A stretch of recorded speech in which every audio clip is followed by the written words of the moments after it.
느린 학습자. 각자의 속도로 피어나는 배움의 꽃.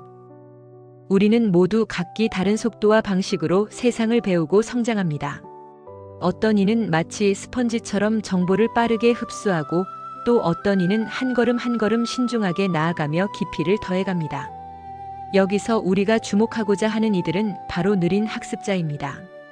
이들은 단순히 학습 속도가 느리다는 이유로 오해받거나 때로는 충분한 지원을 받지 못하여 잠재력을 온전히 발휘하지 못하는 경우가 많습니다. 심리학적 관점에서 볼 때 느림은 결코 부족함이나 결함이 아닌 그저 다른 방식의 배움과 성장을 의미합니다. 느린 학습자란 누구인가요? 느린 학습자라는 표현은 사실 매우 포괄적이며 종종 경계선 지적 기능을 가진 아동 및 청소년을 지칭하는 경우가 많습니다. 이들은 지적 장애로 분류될 정도는 아니지만 일반적인 학습 속도보다는 다소 느린 인지적 특성을 보입니다. 마치 경도 정신지체와 일반 아동의 경계선에 있는 것과 같다고 이해하시면 쉽습니다. 이들은 학습 과정에서 정보 처리 속도가 느리고 새로운 개념을 이해하는데 더 많은 시간과 반복적인 설명이 필요할 수 있습니다. 예를 들어 수학 문제를 풀 때 복잡한 단계를 한 번에 이해하기 어려워하거나 언어 학습에서 추상적인 단어의 의미를 파악하는 데 어려움을 겪을 수 있습니다. 하지만 중요한 점은 이들이 적절한 방법과 충분한 시간을 제공받으면 충분히 학습하고 성장할 수 있다는 것입니다. 즉 학습의 문이 닫힌 것이 아니라 그 문을 여는 열쇠와 시간이 남들과 다를 뿐입니다. 느린 학습자가 겪는 어려움과 그 심리. 느린 학습자들은 학교와 사회에서 여러 가지 어려움에 직면합니다. 학업적인 측면에서는 또래보다 진도를 따라가기 힘들어 성취감보다는 좌절감을 더 많이 느낄 수 있습니다. 이는 자존감 하락으로 이어지기 쉽고 나는 왜 안 될까? 라는 부정적인 자기인식을 형성하게 만들 수 있습니다. 예를 들어 친구들이 척척 해내는 받아쓰기나 암기 과제 앞에서 홀로 어려워하며 시간을 보내는 아이는 점차 자신감을 잃고 위축될 수 있습니다. 이러한 경험은 학습에 대한 흥미를 잃게 하고 나아가 학교 생활 전반에 대한 부정적인 태도로 이어지기도 합니다. 또한 사회성 발달에도 영향을 미칠 수 있습니다. 또래와의 대화에서 정보를 빠르게 이해하고 반응하는 데 어려움을 겪거나 복잡한 사회적 상황을 파악하는 데 시간이 걸려 오해를 사기도 합니다. 이는 또래 관계에서의 소외감이나 고립감을 느끼게 하여 정서적인 어려움을 가중시킬 수 있습니다. 이러한 심리적 어려움은 학습 능력 저하의 악순환으로 이어질 수 있기에 세심한 관심과 지지가 필요합니다. 느린 학습자를 위한 지지와 교육 전략. 그렇다면 느린 학습자들이 잠재력을 최대한 발휘하고 건강하게 성장할 수 있도록 우리는 어떻게 도울 수 있을까요? 가장 중요한 것은 기다림과 맞춤형 지원입니다. 인내심과 이해. 느린 학습자에게는 충분한 시간과 반복적인 학습 기회가 필수적입니다. 이들의 학습 속도가 느리다는 것을 인정하고 조급해하지 않으며 기다려주는 마음가짐이 중요합니다. 잘했어, 조금만 더 해보자와 같은 긍정적인 격려는 이들에게 큰 힘이 됩니다. 개별화된 학습 접근. 모든 느린 학습자가 동일한 방식으로 배우는 것은 아닙니다. 각자의 강점과 약점을 파악하여 그에 맞는 학습 방법을 찾아 적용하는 것이 중요합니다. 시각 자료를 활용하거나 직접 몸으로 체험하는 활동을 통해 개념을 익히게 하는 등 다양한 교수법을 시도해 볼 수 있습니다. 이론과 실제 적용 방법을 총망라한 연구들이 많이 있습니다. 반복과 끈기.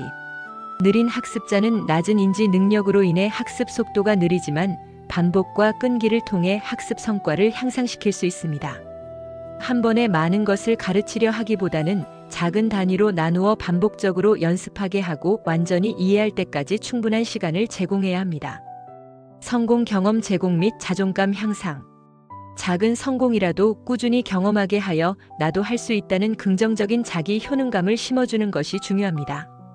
결과보다는 노력의 과정을 칭찬하고 이들의 강점과 재능을 찾아 격려함으로써 자존감을 높여주어야 합니다. 예를 들어 학업 성적은 다소 낮더라도 그림을 잘 그리거나 친구들을 잘 돕는 등 다른 강점을 찾아 칭찬해주는 것이 필요합니다. 사회성 기술 함양 지원. 또래와의 긍정적인 상호작용을 할 수 있도록 사회성 기술 훈련을 돕는 것도 중요합니다. 역할극이나 그룹 활동을 통해 대화 예절, 감정 표현, 문제 해결 능력 등을 자연스럽게 익히도록 유도할 수 있습니다. 부모와 교사의 협력. 가정과 학교가 긴밀하게 소통하며 일관된 지지 환경을 제공하는 것이 매우 중요합니다. 느린 학습자의 특성과 필요에 대한 정보를 공유하고 함께 교육 계획을 세워 실천하는 것이 효과적입니다. 우리나라에서는 아직 느린 학습자에 대한 연구와 관련 도서가 부족한 실정이지만 인도와 같은 일부 국가에서는 일찍이 이들에 대한 체계적인 관심과 교육 노력이 이루어졌습니다. 이는 우리에게 시사하는 바가 큽니다. 사회의 포용적 시선. 궁극적으로 느린 학습자들이 건강한 사회 구성원으로 성장하기 위해서는 우리 사회에 따뜻하고 포용적인 시선이 필요합니다. 느림을 다름으로 이해하고 각자의 속도와 방식으로 성장하는 모든 존재를 존중하는 사회적 분위기가 조성되어야 합니다. 단순히 학업적 능력만으로 개인의 가치를 판단하는 것이 아니라 그들이 가진 고유한 강점과 잠재력을 발견하고 발휘할 수 있도록 지지해야 합니다. 느린 학습자들은 때로는 남들이 보지 못하는 것을 발견하고 자신만의 깊이 있는 방식으로 세상을 이해할 수 있습니다. 이들에게 필요한 것은 특별한 대우가 아닌 그저 자신에게 맞는 속도로 나아갈 수 있는 공정한 기회와 따뜻한 격려입니다. 느린 학습자들은 우리 사회의 소중한 구성원이며 이들이 각자의 속도로 아름다운 꽃을 피울 수 있도록 돕는 것은 우리 모두의 책임이자 기쁨입니다. 인내심과 이해 그리고 맞춤형 지지를 통해 이들이 건강하고 행복한 삶을 영위할 수 있도록 함께 노력해 나간다면 우리 사회는 더욱 풍요롭고 따뜻한 곳이 될 것이라 믿습니다. 모든 배움은 그 자체로 소중하며 모든 성장은 각자의 속도에 따라 아름다운 의미를 지닙니다. 한국컬러심리연구소에서 세상의 어떠한 컬러보다 아름다운 당신의 빛을 찾아드리겠습니다. 한국컬러심리연구소는 컬러테라피 전문 교육기관으로 컬러심리 상담사 1급, 컬러심리 상담 전문가 1급, 그림책 컬러 상담사 1급, 컬러학습 코칭 지도사 1급, 컬러 진로 코칭 지도사 1급, 컬러테라피 강사 과정 등의 자격증 교육과 컬러심리 상담, 기업 연수, 기업 강의, 힐링 강의, 체험 행사 등을 진행하고 있습니다. 한국컬러심리연구소에서 세상의 어떠한 컬러보다 아름다운 당신의 빛을 찾아드리겠습니다.